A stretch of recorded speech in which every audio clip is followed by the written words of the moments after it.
ఈరోజు మనమంతా కూడా ఇలా కలవడం చాలా సంతోషంగా ఉంది. ఒకవైపున నేను ఒకటి చెప్తా ఉన్నా, వైఎస్ఆర్ కాంగ్రెస్ పార్టీకి మొట్టమొదట బీజం ఎక్కడ పడింది అని అంటే కర్నూలు జిల్లా నల్ల కాలువలోనే పడింది.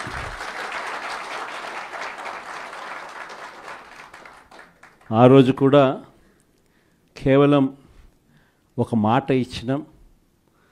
ఆ మాట కోసం ఎందాకైనా కూడా పోయిన పరిస్థితుల మధ్య వైఎస్ఆర్ కాంగ్రెస్ పార్టీ ఆవిర్భవించడం, వైఎస్ఆర్ కాంగ్రెస్ పార్టీ ఈరోజు ఒక బలమైన పార్టీగా ఈరోజు రాష్ట్ర చరిత్రలో ఉండడం, దానికి బీజం కర్నూలు నుంచే పడింది. ఆ రోజు నుంచి నాతోనే అడుగులు వేశారు చాలామంది. ప్రతి అడుగులోనూ కూడా ఆ రోజు పార్టీ పెట్టిన రోజు నుంచి ఈ రోజు వరకు గమనిస్తే కూడా మన పార్టీకి ఎవరైనా కూడా సిద్ధాంతం ఏమిటి అని చెప్పి ఎవరైనా కూడా వైఎస్ఆర్ కాంగ్రెస్ పార్టీ ఐడియాలజీ ఏమిటి, సిద్ధాంతం ఏమిటి అని ఎవరైనా ఒక్కసారి కళ్ళు మూసుకొని ఆలోచన చేస్తే కంటికి కనిపించేది రెండు కనిపిస్తాయి. ఒకటి, విలువలతో కూడిన రాజకీయాలు చేయడం. రెండవది, విశ్వసనీయత అన్న పదానికి అర్థం చెప్పిన పార్టీ ఏదైనా రాష్ట్ర చరిత్రలో ఉంది అంటే అది వైఎస్ఆర్ కాంగ్రెస్ పార్టీ అని చెప్పి కూడా గర్వంగా చెప్తాం. నిజంగా ఈ రెండు పదాలే వైఎస్ఆర్ కాంగ్రెస్ పార్టీ నడిపించి, అదే మాదిరిగా ఒక నాయకుడిగా గట్టిగా ఈ సిద్ధాంతాలను నమ్మి ఒక నాయకుడిగా అడుగులు ముందుకు వేశాను. నాలో ఈ గుణాలను చూసి మీరంతా కూడా నాకు తోడుగా ఇన్ని సంవత్సరాల పాటు అడుగు వేశారు. ఈరోజు నేను ఒకటి చెప్తా ఉన్నా, రాజకీయాలలో గెలుస్తాం ఓడిపోతాం ఇది వేరే విషయాలు. కానీ ఈ రోజుకి కూడా ఖచ్చితంగా ఒకటైతే చెప్తాను, వైఎస్ఆర్ కాంగ్రెస్ పార్టీకి సంబంధించిన ఏ నాయకుడైనా కూడా, ఏ జెడ్పీటీసీ అయినా, ఏ ఎంపీటీసీ అయినా, ఏ సర్పంచ్ అయినా, ఏ వార్డు మెంబర్ అయినా, ఏ కార్యకర్త అయినా కూడా, జిల్లా స్థాయి నుంచి గ్రామ స్థాయి వరకు ఏ నాయకుడైనా, ఏ కార్యకర్త అయినా కూడా గర్వంగా కాలర్ ఎగరేసుకొని ఏ ఇంటికైనా వెళ్ళి ఆ ఇంట్లో చిక్కటి చిరునవ్వుల మధ్య వాళ్ళ ఆశీస్సులు తీసుకునే కెపాసిటీ, వాళ్ళ ఆశీస్సులు తీసుకునే పరిస్థితి ఏ నాయకుడికైనా ఉంది అని అంటే అది ఒక్క వైఎస్ఆర్ కాంగ్రెస్ పార్టీ నాయకులకు మాత్రమే ఉందని గర్వంగా చెప్పగలం.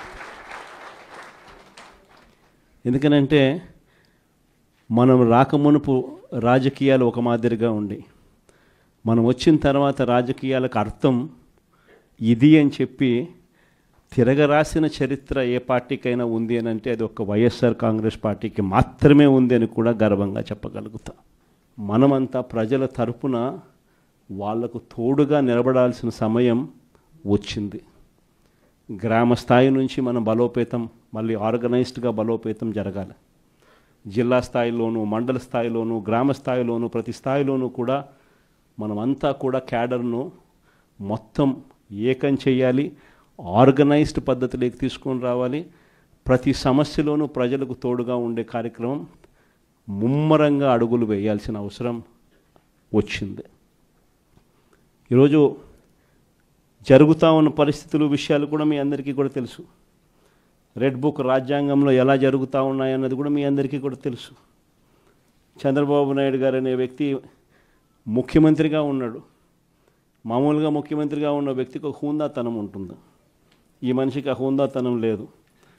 ఈ మనిషికి ఏదైనా కూడా తాను ముఖ్యమంత్రి కాబట్టి ఏ పదవైనా తనకే కావాలి, తనకు సంఖ్యాబలం లేకపోయినా తనకే కావాలి అన్న అహంకారంతో ఈరోజు చంద్రబాబు నాయుడు రెడ్ బుక్ పాలన సాగిస్తూ ఉన్నాడు. 57 చోట్ల జరిగితే 7 చోట్ల ఎన్నికను వాయిదా వేశారు. ఎందుకనంటే అక్కడ చంద్రబాబు నాయుడుకు గెలిచే వాతావరణం కనిపించక ఆ 7 చోట్ల ఎన్నికలు వాయిదా చేశాడు. మరో 50 చోట్ల ఎన్నిక పెట్టని పరిస్థితి, పెట్టాల్సిన పరిస్థితిలో, ఖచ్చితంగా పెట్టాల్సిన పరిస్థితిలో, ఎన్నికలు జరపాల్సిన పరిస్థితిలో జరపాల్సి వచ్చింది. ఆ వచ్చిన చోట్ల కూడా 50 చోట్లలో 39 చోట్ల వైఎస్ఆర్సీపీ క్యాడర్ తెగింపుతో గట్టిగా నిలబడింది. నిజంగా ఆ తెగింపు వైఎస్ఆర్సీపీ క్యాడర్ చూపించింది కాబట్టి చంద్రబాబు నాయుడు గారు ఏమీ చేయలేకపోయాడు. ఎంత దారుణంగా చంద్రబాబు నాయుడు గారు అనే వ్యక్తి ప్రవర్తిస్తూ ఉన్నాడు అన్నదానికి నిదర్శనం. ఎక్కడా కూడా చంద్రబాబు నాయుడు గారికి మెజారిటీ లేదు. ప్రతి చోట కూడా వైఎస్ఆర్సీపీ కోవిడ్ తర్వాత జరిగిన ఎన్నికలు, అంటే 2 ఏళ్ల తర్వాత జరిగిన ఎన్నికల్లో 2.5 సంవత్సరం 2.5 సంవత్సరం తర్వాత ఎన్నికలు జరిగాయి. ఆ ఎన్నికల్లో వైఎస్ఆర్ కాంగ్రెస్ పార్టీ స్వీప్ చేసిన పరిస్థితులు మనందరికీ కూడా తెలుసు. ఎక్కడా కూడా చంద్రబాబు నాయుడుకు బలం లేదు. బలం లేకపోయినా కూడా చంద్రబాబు నాయుడు గారు ఆయనకున్న అహంకారంతో ప్రలోభాలు పెడుతూ భయపెడుతూ ఉచ్చల విడిగా ఏ రకంగా చంద్రబాబు నాయుడు గారు రెడ్ బుక్ రాజ్యాంగంలో ప్రతి పదవి తనకే కావాలి అని చెప్పి తపన పడుతూ చంద్రబాబు నాయుడు గారు ఏ రకంగా చేశారు అన్నది మనమంతా కూడా చూసాం. ఎందుకు చంద్రబాబు నాయుడు గారు ఇవన్నీ చేస్తూ ఉన్నారు అన్నదానికి ఒక్కొక్కసారి నాకు అర్థం కాల. ఎందుకు అబ్బాయి మనిషికి బలం లేదు, సంఖ్యాబలం లేదు, లేకపోయినా కూడా ఎందుకు ఇంత దౌర్జన్యాలు చేస్తా, ఇంత అప్రజాస్వామికంగా ఎందుకు చేస్తూ ఉన్నాడు అని చెప్పి. ఎందుకు చేస్తూ ఉన్నాడో తెలుసా? కారణం వైఎస్ఆర్ కాంగ్రెస్ పార్టీ అంటే చంద్రబాబు నాయుడుకు భయం. వైఎస్ఆర్ పార్టీ కార్యకర్త అంటే చంద్రబాబు నాయుడు గారికి భయం. ఎందుకనంటే చంద్రబాబు నాయుడు గారు సూపర్ 6 ఫెయిల్ అయ్యాడు, సూపర్ 7 ఫెయిల్ అయినాడు. చంద్రబాబు నాయుడు గారి పాలనలో వ్యవస్థలన్నీ కూడా పూర్తిగా నీరు గారిపోయినాయి. ఇలాంటి పరిస్థితిలో ప్రజలందరూ కూడా తెలుగుదేశం పార్టీకి సంబంధించిన క్యాడర్ ఎవరూ కూడా ప్రజల దగ్గరికి వెళ్ళే పరిస్థితి లేదు. చంద్రబాబు నాయుడు గారి క్యాడర్, ఆయనకు సంబంధించిన ఎంపీటీసీలు కానీ, ఆయనకు సంబంధించిన కార్యకర్త కానీ ఎవరైనా కూడా ప్రజల దగ్గరికి వెళ్తే ఇంట్లో నుంచి చిన్న పిల్లలు సైతం క్యాడర్ను కూడా తిరగనిచ్చే పరిస్థితి ఉండదు. క్యాడర్ను సైతం, చిన్నపిల్లలు సైతం ఇంటికి పోతేనే మా 15,000 సంగతి ఏమిటి అంటారు. అమ్మలు మా 18,000 సంగతి ఏంటి అని అంటారు. వాళ్ళ అమ్మలు మా 48,000 సంగతి ఏమిటి అంటారు. ఇంట్లో రైతన్నలు మా 26,000 సంగతి ఏమిటి అని, ఉద్యోగం ఎతికే పిల్లలు మా 36,000 సంగతి ఏమిటి అని చెప్పి ఇలా ప్రతి ఒక్కరూ ఇంట్లో ప్రశ్నిస్తారని కనీసం క్యాడరు, కనీసం ఇండ్లకు కూడా పోని పరిస్థితిలో చంద్రబాబు నాయుడు గారి పార్టీ ఈరోజు పరిపాలన సాగిస్తూ ఉంది. ఇలాంటి పరిస్థితుల్లో చంద్రబాబు నాయుడు గారిని ప్రశ్నించే స్వరం ఉండకూడదు అని రాష్ట్ర వ్యాప్తంగా ఒక భయానక వాతావరణం క్రియేట్ చేసే కార్యక్రమంలో భాగంగా ఇవన్నీ కూడా చంద్రబాబు నాయుడు గారు చేయిస్తూ ఉన్నాడు. ప్రజాస్వామ్యంలో ఎప్పుడూ కూడా మనుషులకు మంచి చేయాలి, మనుషులకు మంచి చేసి వాళ్ళ గుండెల్లో స్థానం సంపాదించుకొని, వాళ్ళ మనసుల్లో స్థానం సంపాదించుకొని ఒక నాయకుడు అనేవాడు పాలన చేయాలి. కానీ అలా చేయకుండా అధికారం ఉంది కదా అని చెప్పి దురహంకారంతో ఏ నాయకుడైనా కూడా ప్రవర్తించినప్పుడు ప్రజలు దేవుడు ఇద్దరు కూడా ఖచ్చితంగా మొట్టికాయలు ఇస్తారు. ఆ మొట్టికాయలు ఎంత దారుణంగా ఉంటాయి అని అంటే చంద్రబాబు నాయుడు గారికి నెక్స్ట్ ఎలక్షన్లకు వచ్చేసరికి సింగిల్ డిజిట్స్ కూడా రాని పరిస్థితులకి ఆయన పడిపోతాడు. కాబట్టి ప్రతి ఒక్కరం నేను ఒకటే అడుగుతా ఉన్నా, అందరం ఐక్యంగా ఉందాం. మొన్న కూడా చూసాం, చంద్రబాబు నాయుడు గారు భయపడిచ్చే ప్రయత్నాలు ఎక్కువ చేస్తాడు. మొన్న రామగిరిలో మనం అంతా చూసాం ఏం జరిగిందో. రామగిరి మండలంలో 10 ఎంపీటీసీలు ఉంటే 9 వైఎస్ఆర్సీపీ 9 గెలిచింది. కేవలం తెలుగుదేశం పార్టీ 1 మాత్రమే గెలిచిన పరిస్థితుల మధ్య రామగిరిలో ఉప ఎన్నిక జరిగింది. మరి 9 గెలిచిన వైఎస్ఆర్సీపీ గెలుస్తుందా? కేవలం 1 గెలిచిన తెలుగుదేశం పార్టీ గెలుస్తుందా? ఎవరికైనా అర్థమవుతుంది 9 గెలిచిన వైఎస్ఆర్సీపీనే ఆ ఉప ఎన్నికల్లో గెలుస్తుంది అని. కానీ ఆ ఎన్నికల్లో ఆ రిజల్ట్ను తారుమారు చేసేందుకు ఏకంగా పోలీస్ ప్రొటెక్షన్తో ఎంపీటీసీలు ప్రయాణం చేయాల్సి వచ్చింది. మా ప్రాణాలకు ముప్పు ఉంది, మాకు భద్రత కల్పించని కోర్టుకు పోతే కోర్టు పోలీసు భద్రతతో వారిని ఎలక్షన్ హాల్లోకి తీసుకొని పోమని చెప్తే ఈ పోలీసులు ఎంత అన్యాయంగా తయారయ్యారంటే పోలీసులే ఈ ఎంపీటీసీలను బెదిరించే కార్యక్రమాలు సాక్షాత్తు పోలీసులే చేపట్టారు. రామగిరికి సంబంధించిన అదే మండలానికి సంబంధించిన ఎస్ఐ వీళ్ళ వెహికల్లో ఎక్కుతాడు, ఎక్కి ఈ ప్రతి ఎంపీటీసీలతోనూ వీడియో కాల్తో ఆ పక్క ఎమ్మెల్యేతోనూ ఎమ్మెల్యే కొడుకుతోనూ మాట్లాడిస్తారు. వాళ్ళు భయపడిస్తారు. మీ ఇంట్లో మీ అమ్మ మీ నాయన ఇంటికి రావాలంటే ఖచ్చితంగా ఎంపీటీసీ ఎలక్షన్లలో వాళ్లకు అనుకూలంగా ఓటేస్తేనే జరుగుతుందని బెదిరిస్తారు. అయినా కూడా మన ఎంపీటీసీలు ఎక్కడా కూడా తలొగ్గకపోయేసరికి ఎలక్షన్ టైం దాటిపోయేదాకా వాళ్ళని తిప్పుతూ ఎంపీడీఓ కార్యాలయానికి తీసుకొని పోకుండా కోరం లేదని ఎన్నిక వాయిదా. తర్వాత వాళ్ళందరినీ పెనుగొండకు తీసుకుపోయారు. అక్కడికి తీసుకొని పోయి అక్కడ వాళ్ళందరినీ బైండ్ ఓవర్ చేసే కార్యక్రమం వీళ్ళు చేస్తారు. ఏమయ్యా ఈ అన్యాయం అని చెప్పి మన పార్టీ జిల్లా అధ్యక్షురాలు ఉషమ్మ గట్టిది స్టీల్ లేడీ అని చెప్పాలి. ఆవిడతో పాటు కంటెస్ట్ చేసిన ఎమ్మెల్యే ఇద్దరికి పోయి మా ఎంపీటీసీలు మీరు ఎలా నిర్బంధిస్తారని చెప్పి పెనుగొండలో ఆయన ధర్నా చేస్తే, ధర్నా చేసినందుకు వీళ్ళ మీద కేసులు. వీళ్ళు మా పార్టీకి సంబంధించిన మా ఎంపీటీసీలకు తోడుగా నిలబడేదానికి వీళ్ళు పోతే వీళ్ళ మీద కేసులు పెట్టి అరాచకం సృష్టించే కార్యక్రమం ఇద్దరితో ఆగల. మళ్ళీ రామగిరిలో మళ్ళీ ఎన్నిక జరపాల్సి వస్తుంది కాబట్టి భయానక వాతావరణం క్రియేట్ చేయడం కోసం అని చెప్పి లింగమయ్య అని చెప్పి మన పార్టీకి సంబంధించిన ఒక కురుబ నాయకుడు, ఒక బీసీ నాయకుడు ఏకంగా యాక్టివ్గా ఉన్నాడు అని ఆ మనిషిని కొట్టి చంపారు. నిజంగా ఆశ్చర్యం అనిపించింది, బాధ అనిపించింది. ఎందుకు ఈ రాజకీయాలు ఈ స్థాయికి దిగజారుస్తున్నారు అని చెప్పి.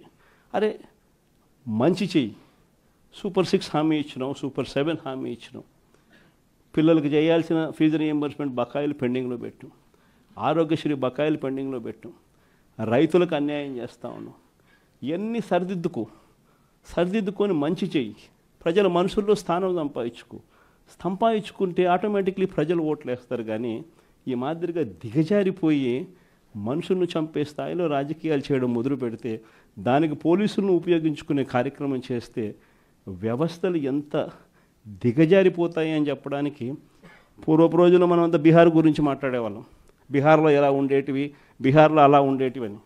ఈరోజు బీహార్ గురించి మాట్లాడాల్సిన పనుల ఆంధ్ర రాష్ట్రం ఎలా ఉంది అని చెప్పి చూస్తే బీహార్ను మించిపోయిన పరిస్థితిలో ఆంధ్ర రాష్ట్రం కనిపిస్తూ ఉంది ఈరోజు ఆంధ్ర రాష్ట్ర పరిస్థితి. ఇలాంటి పరిస్థితుల మధ్య మనం యుద్ధం చేస్తూ ఉన్నాం. మీ అందరికీ నేను ఒకటే చెప్తా ఉన్నా, కష్టాలు శాశ్వతం కాదు. ఒక చీకటి వచ్చిన తర్వాత ఖచ్చితంగా వెలుతురు వస్తుంది. ఇది ప్రతి ఒక్కరం గుర్తుపెట్టుకోండి. చూస్తూ కన్ను మూసుకుంటే 3 ఏళ్ళు కూడా అయిపోతుంది. ఈ 3 ఏళ్ళు మాత్రం గట్టిగా తోడుగా నిలబడండి, నాకు తోడుగా నిలబడండి, ప్రజలకు తోడుగా నిలబడండి. ఆ తర్వాత మళ్ళీ వైఎస్ఆర్ కాంగ్రెస్ పార్టీ మళ్ళీ అధికారంలోకి ఖచ్చితంగా వస్తుంది. ఈసారి జగన్ 2 పాలన ఖచ్చితంగా జరుగుతుందని మాత్రం చెప్తాను. ఈసారి జగన్ 2 పాలనలో మాత్రం ప్రతి కార్యకర్తకు మీ జగన్ తోడుగా ఉంటాడని ఖచ్చితంగా చెప్తాను. కాబట్టి ఖచ్చితంగా ఈ 3 ఏళ్ళు ప్రజల తరపున నిలబడదాం, ప్రజల కోసం పోరాడదాం. విలువలు విశ్వసనీయతతో కూడిన రాజకీయాలకు YSR Congress party care of అడ్రస్గా ఎప్పటికీ నిలుస్తుందన్న సంకేతం ఖచ్చితంగా ఇద్దామని చెప్పి మీ అందరు. చంద్రబాబు నాయుడు గారు మనకు తెలియకుండా ప్రతి ఇంటికి తాను మోసం చేశాడు, ప్రతి ఇంటికి తన మనుషులను పంపించాడు, ప్రతి ఇంటికి వాళ్ళ ఎమ్మెల్యేలందరూ కూడా తిరిగారు, ప్రతి ఇంటికి వాళ్ళ కార్యకర్తలు వెళ్ళారు, ప్రతి ఇంట్లోనూ కూడా కరపత్రాలు పంచారు, ప్రతి ఇంట్లోనూ కూడా ఇదిగో అమ్మ చంద్రబాబు నాయుడు గారు బాండు పంపించినారు, ఆ బాండు పత్రాలు ఇదిగో అమ్మ అని చెప్పి కూడా బాండు పత్రాలు కూడా ఇచ్చినారు. ఇంట్లో ఎవరు కనపడినా మోసం చెయ్యని సెక్షన్ అనేది లేకుండా ప్రతి ఒక్కరికి కూడా చెప్పుకొచ్చారు. దీనివల్ల ఏం జరిగిందంటే ఒక 10% ప్రజలు నమ్మినారు. జగన్ చేయగలిగినాడు కదా, అది కూడా ఒక రకంగా తప్పు మందేనేమో, ఎందుకంటే జగన్ చేయగలిగినాడు కదా, కాబట్టి జగన్ చేశాడు కాబట్టి చంద్రబాబు నాయుడు జగన్ చేసేటివన్నీ చేస్తానని చెప్తున్నాడు, అది కాక ఇవన్నీ చేస్తానని కూడా చెప్తా ఉన్నాడు. కాబట్టి చేస్తాడేమో, మనిషి మారినాడేమో అని చెప్పి కొద్దో గొప్ప ఒక 10% ప్రజలు ఆయన మాటలు నమ్మడం, దాంతో 50% ఇంతకు ముందు వచ్చిన ఓట్ షేర్ మంది 40% ఓట్ షేర్కు ఒక 10% ప్రజలు నమ్మి అటువైపున కొంచెం చెయ్యి అలా పోయింది. కానీ ఈరోజు 11 నెలలు గడిచాయి. 11 నెలలు గడిచిన తర్వాత ఒక బడ్జెట్ అయిపోయింది. ఆయన అధికారంలోకి వచ్చిన వెంటనే ఒక బడ్జెట్ ప్రవేశపెట్టినాడు. 2వ సంవత్సరం బడ్జెట్ కూడా ప్రవేశపెట్టేసినాడు. సరే, 2 బడ్జెట్లు అయిపోయినాయి. 5 బడ్జెట్లలో 2 బడ్జెట్లు అయిపోయినాయి. 11 నెలల టైం అయిపోయింది. ఈ 11 నెలల కాలంలో ప్రజలంతా కూడా అదిగో చంద్రబాబు నాయుడు చేస్తాడు, ఇదిగో చంద్రబాబు నాయుడు చేస్తాడు అని చెప్పి ప్రతి ఒక్కరూ ఎదురు చూస్తూ వచ్చారు. ఇంతవరకు పరిస్థితి చూస్తే ఏమంటాడు ఇప్పుడు ఏమంటా ఉన్నాడు? ఇప్పుడు ఏమంటా ఉంటే అప్పుడు మాట చెప్పినాను కానీ ఇప్పుడు భయం వేస్తూ ఉంది అని అంటున్నాడు. అప్పుడు మాట చెప్పినాను కానీ ఇప్పుడు భయం వేస్తూ ఉందని అంటున్నాడు. అందరితో ఆగిపోవడంలా చెయ్యకుండా ఉండడం కోసం అబద్ధాలు నోట్లో నుంచి చెయ్యకుండా ఉండడం కోసం, అది కూడా అక్కడ నిజాయితీ లేదు, నీతి లేదు. చెయ్యకుండా ఉండడం కోసం రాష్ట్ర అప్పులు ఓసారి 12 లక్షల కోట్లు అంటాడు, ఓసారి 10 లక్షల కోట్లు అంటాడు, ఓసారి 11 లక్షల కోట్లు అంటాడు. ఏదో ఒక అబద్ధం, ప్రతిరోజు ఒక అబద్ధం చెప్పడం, రోజు దాన్ని దాటేసుకుంటూ పోయే పరిస్థితులు కనిపిస్తూ ఉన్నాయి.